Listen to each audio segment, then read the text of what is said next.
Bonjour à toutes et à tous, moi c'est David et je suis ravi de vous accueillir ici sur cette chaîne David Pronofoot, une chaîne de foot de plus de 4000 abonnés. Ça y est, le palier est enfin passé. Soyez là ou le bienvenu.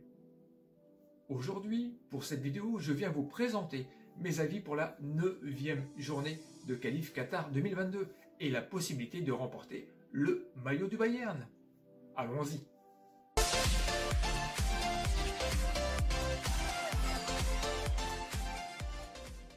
Donc, nous arrivons à la suite des qualifs Qatar 2022, la 9e journée, soit l'avant-dernière, les amis. On arrive au bout du tunnel. Pour certaines équipes, les dés sont tout simplement jetés, alors que pour d'autres, elles tiennent leur destin encore au bout de leur crampe. Pour rappel, il devrait y avoir des balises dans la description où vous pourrez tout simplement sélectionner le ou les groupes qui vous intéressent dans celle-ci. Mais avant de vous présenter brièvement mes avis pour ces matchs de qualif, je vous rappelle tout de même que le maillot du Bayern de Munich sera à gagner et ça va se faire en 2 fois. Lors de cette journée et de la dernière dans la foulée.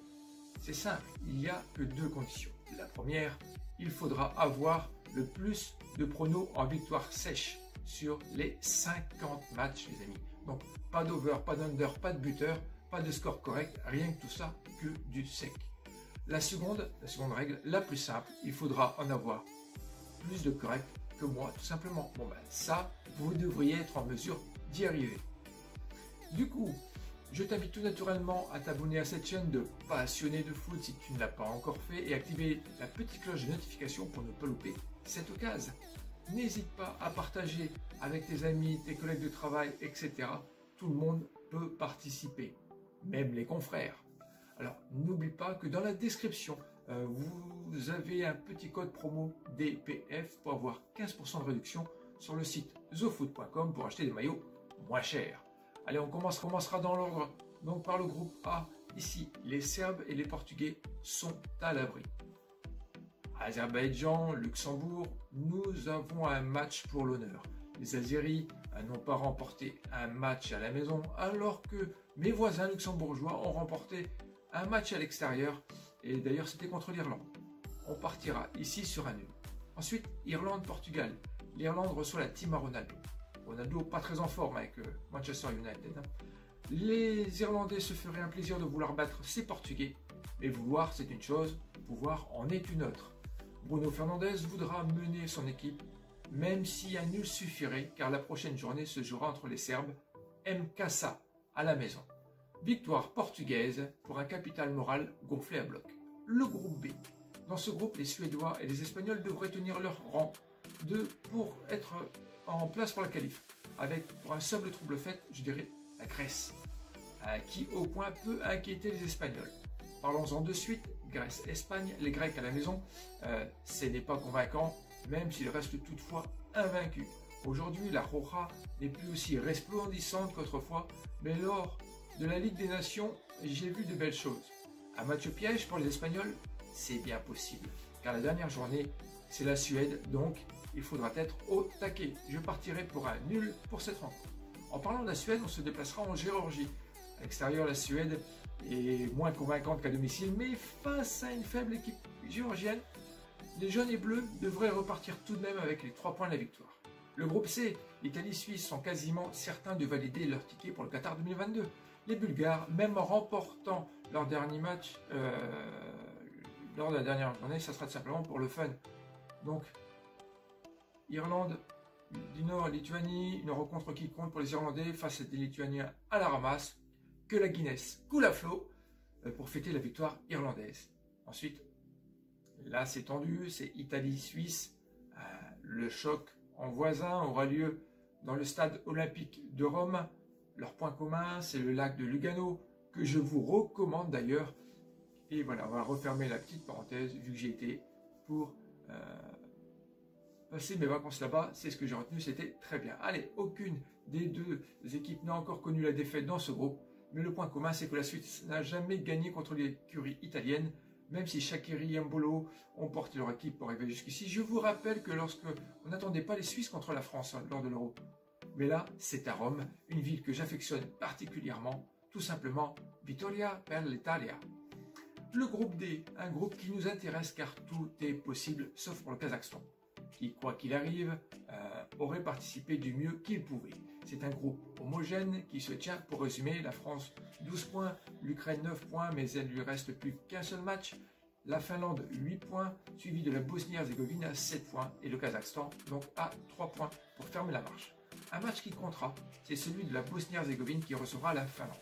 Depuis septembre, la Bosnie a renoué avec les victoires alors que la Finlande a mis un temps d'arrêt avec ses défaites contre la France, l'Ukraine, mais l'a remporté tout de même au Kazakhstan. Je pense qu'un nul ici pour cette rencontre est envisageable. Puis, un match à moins coupé au couteau, France-Kazakhstan, les vainqueurs de la Ligue des Nations devraient tout simplement maintenir leur rang face à cette modeste équipe du Kazakhstan.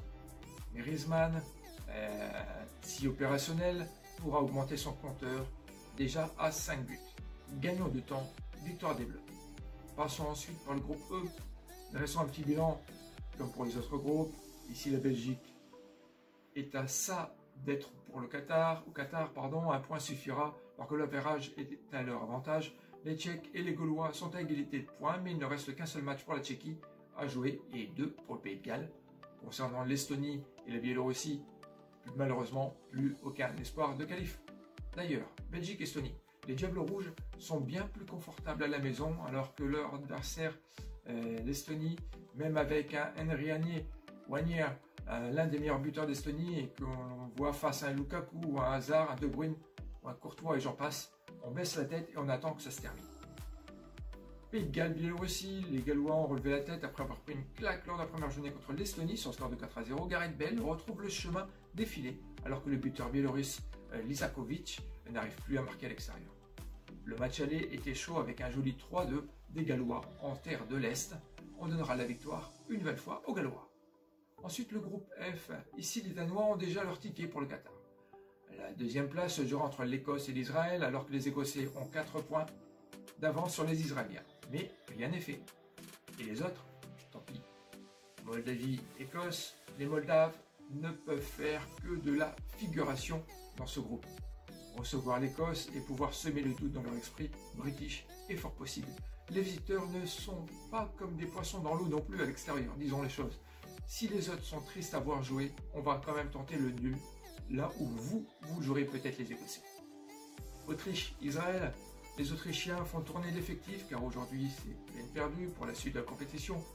Mais acquérir de nouvelles expériences internationales est toujours bon à prendre.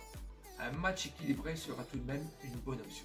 Danemark-Îles Féroé. Les Îles Féroé, espérons que le match ne dure pas trop pour ne pas prendre une grosse fessée. Pour rappel, les Danois n'ont pris que 0 but en 8 matchs et ils en ont claqué 26 voire 27. Schokolsen ou Malle serait une bonne option pour buteur, mais en suivant les règles, on donnera tout simplement la victoire danoise. Le groupe G, ici, rien n'est acquis, même pour les Hollandais avec leurs 19 points. Suivi de la Norvège à 17 points, puis de la Turquie et leurs 15 points. Cette journée devrait être une formalité pour les 3 équipes citées. Tout se jouera lors de la dernière journée. Norvège-Lettonie, Haaland ne devrait pas être sur les tablettes. Toutefois, est-ce que l'on a vraiment besoin de lui pour recevoir les Lettoniens? Bon, je ne vais pas m'attarder, victoire norvégienne. Turquie-Gibraltar. Ici pareil, même si Yilmaz ou Yazıcı peuvent être remis en question avec le maillot de cette république turque, ce fameux Türkiye Cumhuriyeti forması, les hommes du rocher de Gibraltar n'ont pas tout simplement l'étoffe pour effrayer même des Turcs dans le doute. Victoire turque, a dit Bakalım. Monténégro, Pays-Bas. Les Monténégrins sont tout simplement le dernier rempart pour les Hollandais pour clarifier les choses avant le choc contre leur rencontre avec la Norvège 3 jours plus tard. Depay, Malen, Klaassen ne douteront pas pour ce match en particulier. De ce fait, pas aussi évident que ça, je dirais. Je me contredis peut-être, mais pourquoi? Les locaux, bien loin d'être démonstratifs à domicile, peuvent être le caillou dans la chaussure. Vous voyez ce que je veux dire? Bekiraj ou Jovetic auront la possibilité d'en mettre au moins un. Et pourquoi pas tenter le nul? Mais pas aujourd'hui, me dit mon intuition. Le groupe H, la tête de groupe se joue entre les Russes et les Croates, aussi bien la Slovéquie et la Slovénie avec leurs 10 points, ne peuvent plus revenir à la mesure du couple Russo-Croix. Russie-Chypre, même si les Russes ne sont pas des plus efficaces à la maison, c'est tout de même la modeste équipe chypriote en face. On ne devrait pas avoir de surprise pour le résultat au coup de sifflet final. Victoire de Dzuba, donc des Russes. Malte-Croatie. Les Maltais pourraient tenir un suspense car les Croates ne sont pas des plus brillants non plus à l'extérieur. Mais avec l'expérience de Modric, Pasalic, Berisic, ça devrait être simplement suffisant pour repartir avec les 3 points de la victoire. Donc victoire croate. Slovaquie-Slovénie. Alors ici c'est une rencontre équilibrée. Toutes les deux se retrouvent à 10 points avec un bilan moyen. Même si le Slovène Ilicic marque, il ne fait pas tout. Ici on tentera tout simplement le nul. L'avant-dernier groupe, le groupe I du suspense, et oui, il y en a dans celui-là. Bien que les Anglais soient leaders, ils ont quand même dans leur rétro la Pologne, les Albanais, à 3 et 5 points derrière. Bon, Andorre-Pologne, on donnera simplement sans détour les Polonais vainqueurs pour cette rencontre. Ensuite, un match plus tendu avec Angleterre-Albanie. L'Albanie se doit de l'emporter, c'est toujours plus facile qu'à dire qu'à faire. C'est comme dans la vie de tous les jours, on va dire. Mais là, certes, c'est les visiteurs, ils sont quand même assez disciplinés à l'extérieur et du coup, pas très prolifiques en but. Il ne leur sera pas permis de prendre qu'un point. La vitesse, la fluidité des passes est plutôt du côté britannique. Victoire de l'équipe de Sa Majesté. Puis Hongrie-Saint-Marin. Les Hongrois devraient s'en sortir avec l'une des plus faibles équipes de cette compétition. En tout cas, je ne voudrais pas être à la place du gardien. C'est tout de même 32 buts de prix, soit 4 buts de prix par match en moyenne. Donc victoire hongroise sans détour. Nous arrivons à la fin de l'exercice avec le groupe J. Les Allemands joueront pour le fun car le ticket est déjà poinçonné. Mais alors que les Roumains à 13 points, suivis de la culotte à la Macédoine du Nord, à une longueur tout comme les Arméniens, le finish s'annonce hippique. Ouais, désolé, je m'en balade. Du coup, un match qui compte, Arménie, Macédoine du Nord, le nul ne sera pas une option. Ou alors les Roumains pourront avoir 90% de chances de prendre la seconde place au classement. Alors, et peut-être une qualif au bout. Donc il faudra un gagnant, mais lequel? Au match aller, rien de fracassant avec un joli 0-0. Je m'attends tout de même à un match serré avec un léger avantage pour les locaux. Allemagne-Liechtenstein. Alors ici, est-ce qu'il y a débat? Non, on abrège, victoire de la Mannschaft.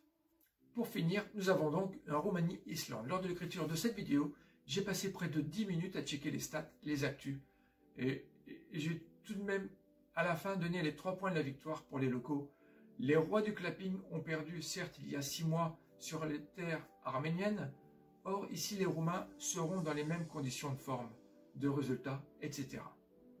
Voilà, on est allé au bout de l'exercice. Si tu as aimé le contenu, alors, just like. Maintenant, si tu veux participer pour ce maillot, il n'y a plus qu'à t'y mettre à la tâche. Je donnerai un point de bonus au premier qui mettra un commentaire parce qu'il va falloir se taper quand même tous les copier-coller. Merci d'avoir regardé cette vidéo jusqu'au bout. Je te dis bon match, bon prono. Si tu participes pour le maillot, alors tu verras, c'est ultra long à préparer. Rendez-vous pour une version plus courte pour la dernière journée des matchs. D'ici là, prends soin de toi et de tes proches. Bye!